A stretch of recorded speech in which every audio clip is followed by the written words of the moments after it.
Guys, അപ്പം നമ്മളിപ്പോൾ കണ്ടുകൊണ്ടിരിക്കുന്നത് 10,000 BC കാലഘട്ടമാണ്. നമ്മുടെ കയ്യിൽ ഗണ്ണും കാര്യങ്ങളും ഒന്നുമില്ല. അമ്പും വില്ലും സ്പിയറും ഒക്കെ വെച്ചിട്ട് മാമത്തിനെ ഹണ്ടി ഇറങ്ങിയേക്കുവാണ്. ഒരു വളിച്ച ചിരിയും ചാടിയിട്ട് ഇതോ ചാടിപ്പോയവൻ. ഓടാ ഭയങ്കര എന്തുവാടേ നിൽക്കുന്നേ. ഉദാ പോന്ന് പറയണം. ഇത് മോളിൽ നിന്ന് ആൾക്കാർ വിടുന്നേ. അയ്യോ അയ്യോ, അതാരാ? അയ്യോ, തീ! കയ്യിൽ തീ പിടിച്ച് ഗൈസ്. എവിടെ പോടാ അത്?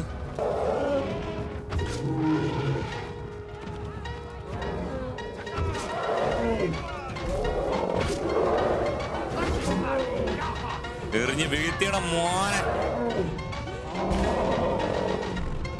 എന്റെ പൊന്നു,